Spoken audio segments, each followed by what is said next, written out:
everyone, how's it going?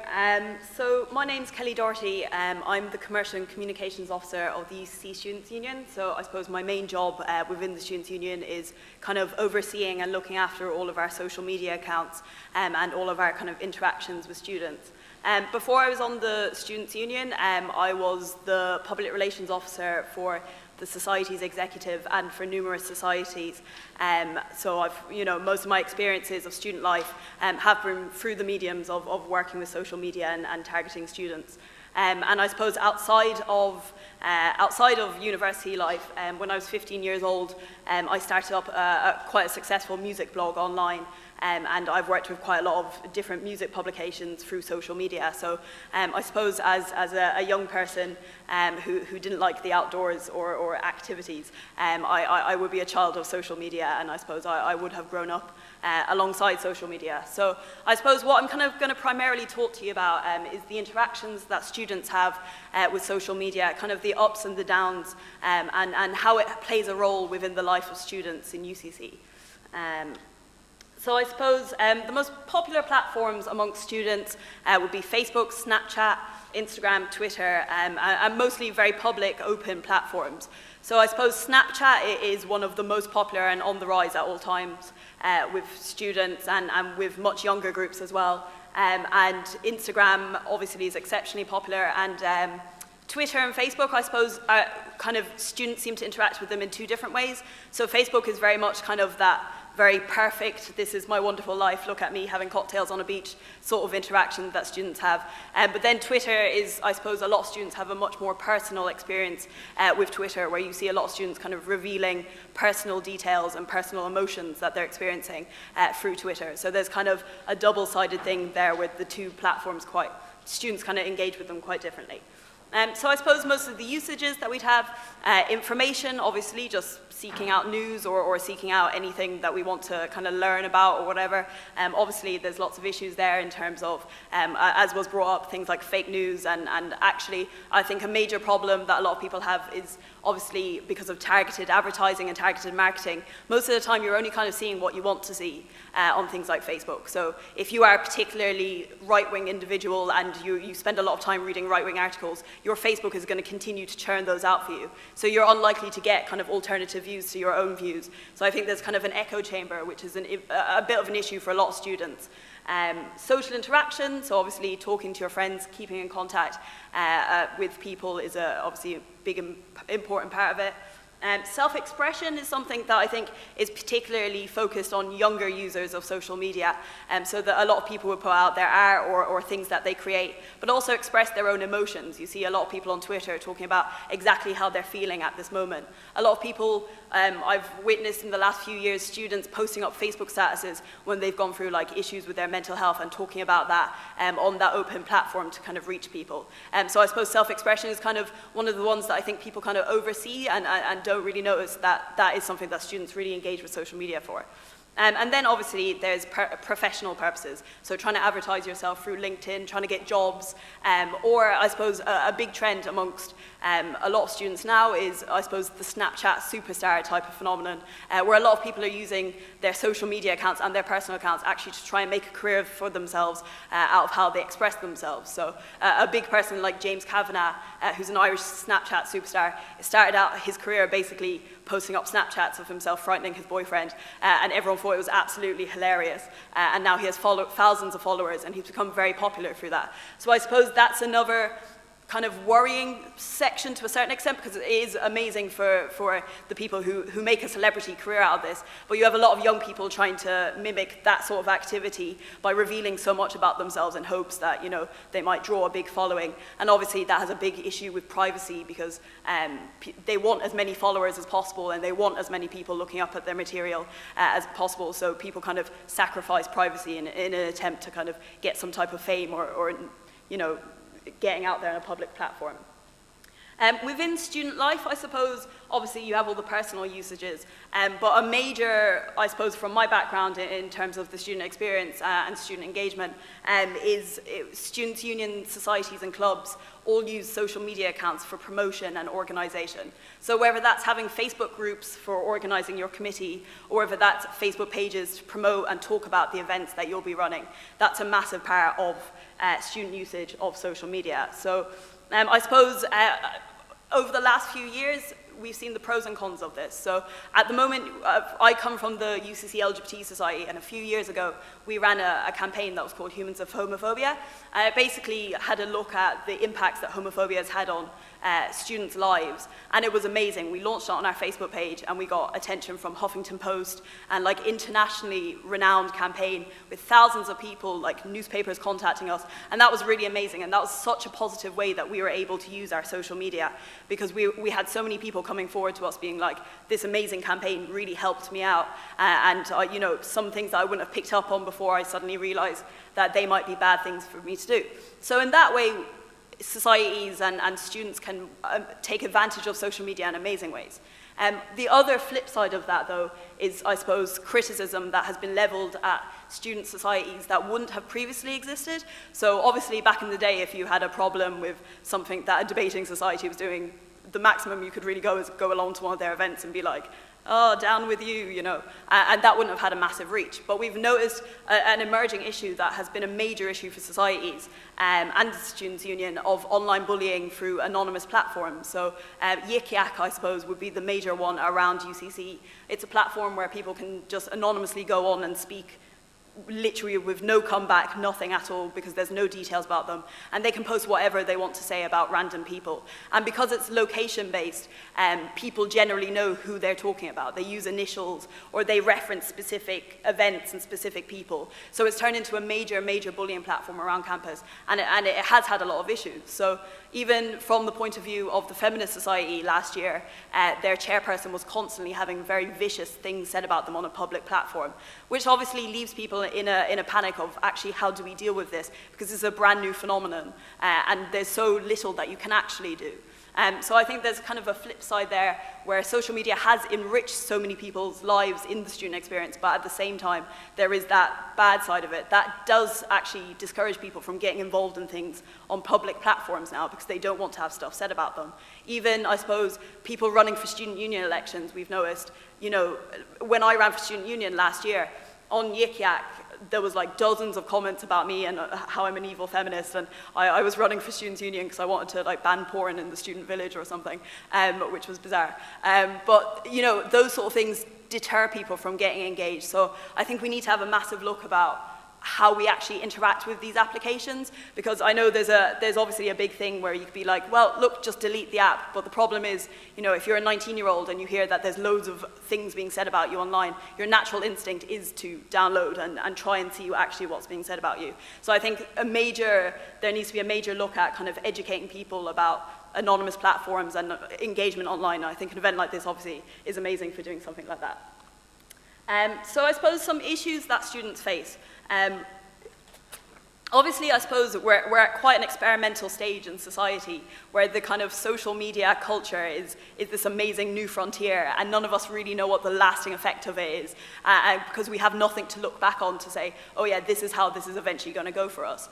So obviously, with new apps popping up every day, things like Snapchat and Instagram, a big issue that people aren't quite registering is, I suppose, the openness of it and how you are really putting yourself out there for people to find out your information. Now, that can be in terms of security, dodginess with, you know, if you're putting out your location or details about where you work or anything like that, but also opening yourself up to attacks or opening yourself up to not getting work or anything because you're saying, you know, criticizing people in your course, or you're criticizing maybe your job at work. But like, I've witnessed a case where someone shared like a joke on their Facebook page about, you know, customers always being right, and it was like, oh, customers are really rude sometimes or whatever, and literally straight away that girl got contacted by her work being like, you work in a shop, like if you don't take that down straight away, you will be fired.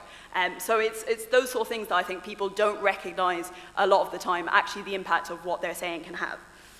Discussion is also a major issue, where I suppose because of the one-sided nature of the internet, where you can't see the person you're talking to, a lot of things on the internet go from like level 1 to suddenly level 1,000 in 1 second, where someone makes a slightly off comment, and then you have all these people fighting and talking about things very aggressively online.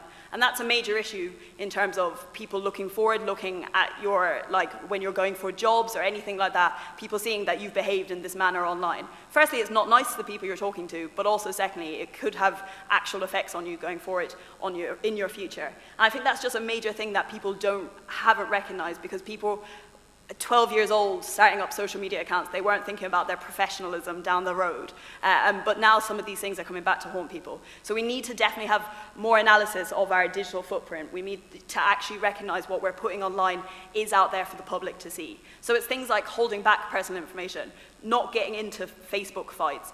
There's pretty much going to be no like actual good positive outcome from you from winning a Facebook argument, because it's pretty much firstly impossible to win, but also why are you engaging with it in the first place? Because it's not going to do anything for you.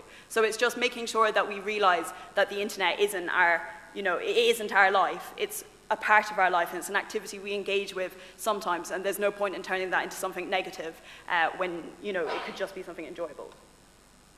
I suppose responsible usage is something that students have been on the bad side and the positive side of, in terms of just things like bullying and harassment. It has become far easier to harass and bully other people within college courses because of things like anonymous apps, because like was said earlier, if you had a problem with someone and you wanted to start an argument with them, the people who might hear about that is the few people in your instant friend group. What's happened now is if you put up a Facebook status insulting someone, you could get thousands of people reading that. Thousands of people who might not actually know any of the context of it, know anything about the people involved, but have now pinpointed someone as being a bad person that they are now meant to dislike. And that's having a major effect on students in terms of like the mental health issues that people are struggling with, where they're being villainized online and they literally have no idea what they've done. The inability to switch off because it's on your phone at all times. You're getting notifications about these things, so there's no way of kind of even removing yourself from it.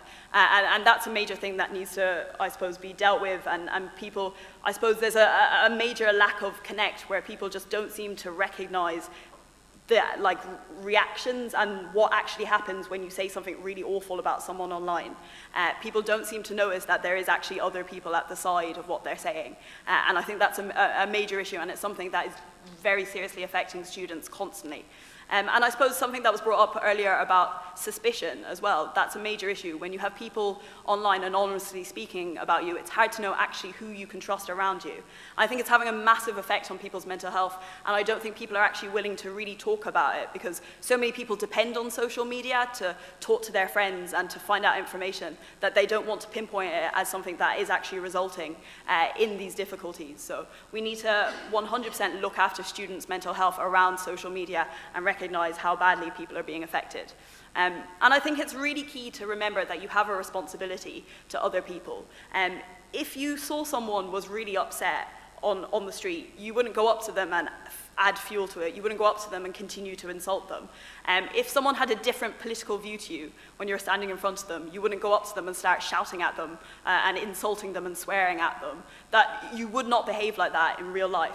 And I think people just haven't registered quite yet that the internet is part of your real life. It's not this made-up virtual world that has no influence on your real life. It is part of it. So people just need to start recognizing the responsibility that they have to other people when they're speaking on forums online. And that goes for supporting like rude statuses or insulting statuses. When you see content online where people have victimized or insulted people based on their appearance or anything like that, not contributing to that by sharing it, because you are endorsing that sort of activity and you're endorsing that sort of material.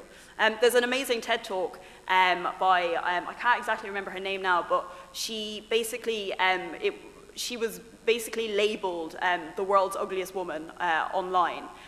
She has like a serious disease that affected her, so she could never ever put weight on, and it affected her appearance. And basically someone posted a video of her on YouTube just walking down the street and was like, this woman is the ugliest woman alive. And it got millions and millions of views. People were sharing it and making all these jokes that they thought were really funny. And and people, I don't think the people who were liking these posts realized exactly what they were doing. Obviously there's bad eggs, there always is bad eggs, but I don't think everyone realized what they were doing, but it was having a serious effect on this girl's experience and her life. And she had an illness, and it was a horrific situation. And it's that mob mentality that seems to have come out through social media that is having such a bad effect on people's lives. So I think it's about taking yourself aside and sitting yourself down and being like, actually, am I doing something bad here? Why am I jumping on this bandwagon? Is me giving this like and endorsing this piece of content, is that more important than this person's well-being or this person's mental health? So I suppose just some kind of general pros and cons. So I've absolutely spoken almost entirely negatively about social media so far, but don't think it is all bad. So I suppose for students, something that we've seen that's absolutely amazing, and particularly from a background of the LGBT society, is the kind of safe haven sometimes that internet communities can provide students with. So obviously in lots of different circumstances, you have people who might be a gay teenager who's living in a town where they don't know anything about their own sexuality, they don't know anything about people who are like them, literally if they've never been given any information. And we see that social media often provides these people with an actual platform to see that they're not completely on their own and that there's other people who are just like them. And that's been such an important aspect of so many students' lives. You have so many groups online that support LGBT students, for example, and that's had such a positive impact. And you see that with many, many people who suffer from severe social anxiety or people who struggle with interpersonal interactions, that the internet has provided these people with, I suppose, a safe haven where they can interact with their peers in a way that's more natural than they would in person. And it's also given them the chance, I suppose, to build up confidence, which I think is something amazing. I suppose another example of this is, do you remember the Pokemon Go app that came out a while ago? Yeah, so Pokemon Go was absolutely outrageous how obsessed everyone was with it, and I don't even know. But there was a massive group of people who said that they previously never would, they would have struggled with social anxiety. There would have been people who would have spent all their time in their bedrooms and would have avoided going outside and talking to people. And they found that when they downloaded the Pokemon Go app, because movement was encouraged and because going around and trying to catch the Pokemon was encouraged, it actually seriously helped many of them with social anxieties because they set out with a target and they were able to then go out and kind of pursue that, and it got them exercising, it got them talking to people. So I suppose there is actually, I know social media gets a bad rap for taking away natural interaction in person, but there are many people who actually benefit from it seriously, and we see that a lot with students. So it is, it's a great help there. Student entrepreneurs, I suppose than ever before, social media provides people who have next to no money an ability to sell a product or to get a business or a blog or something amazing up and running, a career for themselves. A massive thing we see with so many students, and there's the Enactus Society as well, who are full of student entrepreneurs, is even if you have very little financial backing, you can use social media platforms to advertise or to promote your idea. When I was 15 years old, I knew I really, really liked music. And I wanted to do something with that. So I literally started up a music blog that managed to get quite successful because I was pushing things on social media. And I think that's an amazing part that social media has provided students with. It's almost like I suppose a kind of social equalizer that anyone can access it and anyone can access the benefits. So that's a massive positive. In terms of self-expression, so many students express whether they make music or if they make art or anything like that, they can get it out to an audience and they can get people interested in their content, which would have never happened before. You had to know people, you had to know people who were connected to art galleries or to gig venues or something like that, whereas so many people now get the ability to actually express themselves that they would have never had before. Communication is obviously key. It provides so many students with, the ability, whether that's to make friends within their own class. Through the Students' Union, we encourage every class rep to set up a Facebook group for their entire class so they can chat about issues that they have, or if they're organizing class hoodies or something like that. And we see many people who actually make friends that way, and then it helps them actually talk with their classmates in real life. So that's a major key part of it. But also through things like societies and clubs, people communicate through their social media pages to get people engaged and to get people involved. Once again, there with the Organisation for Student Groups, it's provided a wonderful platform for organisation, and also for visual learners. So a lot of people, who would struggle with like traditional things of like reading books, or who would have previously struggled with getting types of information through going to the library or whatever. Social media provides so many different things, like all the BuzzFeed videos now that come up, where they're very short, simplistic, things that give people very basic skills like cooking or whatever skill you're looking for. And people have really benefited from that through social media, because that sort of information can be given out to people. But then I suppose all of these positives help us, be more well-rounded people, and they help so many students, and where so many of us are reliant on it, that we fail to acknowledge that there is massive drawbacks to internet activity and to social media activity. So I suppose the permanence of things is something that people just don't recognize. If you put up something and you delete it a couple of hours later, it is not gone. Screenshots are becoming more common. People screenshot pretty much everything, whether that's your Snapchat that you think is only there for 10 seconds, whether that's that tweet that you posted when you were drunk one night and then hastily got rid of the next morning. Screenshots can keep that material up there forever. And there's no way of controlling something once you have sent it out. So be careful, don't do things rashly. Don't put up like a Facebook status indirectly being rude about someone because they annoyed you once. Because that material can come back to haunt you in the future, even if you do try to delete it. And be careful as well. I think a major thing that with some of the stuff that was mentioned about photos that are put up online, have things like timeline review on your Facebook activated so that people can't just tag you in something without your permission. Make sure that you can actually preview the stuff that's put up on your social media accounts. Because at the end of the day, it doesn't really matter if your friend's a bit annoyed that she can't tag you in a post and get a few more likes on it, if that material is going to come back to haunt you in your career going forward. Mob mentality, I think, is a massive issue that students face online, where people just jump on board with different things, and because the facelessness of it, where they're willing to throw abuse at someone or to laugh at something that's actually quite rude or horrible or discriminatory. So that's a major issue that needs to kind of be dealt with. And then fake impressions is one massive thing where I think it's having a massive impact on people's mental health, where you're seeing all these wonderful photos that have been posed for hours and made perfect, and you're wondering, why is my life not this great? Why is everything awful for me? And when you're looking at Snapchat, everyone else is out on a Saturday night, but I'm not. And that's having a massive impact on students who feel like they constantly have to live up to these types of standards that are being set by other people that they're seeing online. Remember, no one puts up their ugly 9 a.m. photos on Facebook, and that's something that needs to be remembered. People put forward the most perfect version of themselves, and that's putting a lot of pressure on people to live up to those versions. And then obviously just misinformation is a big problem. So don't just take everything you see as gospel or as word, because chances are things are not always objective. A lot of people say subjective things online. A lot of information is false. So I think kind of just overall, my kind of whole thing here is that social media has massively helped and enriched the lives of so many students.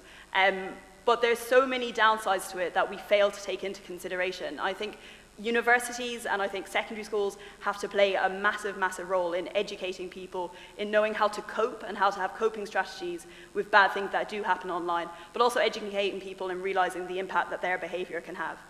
Because something might only be a like to you, but it can ruin the life of someone else. So don't be bad online and look after yourselves. So thanks very much.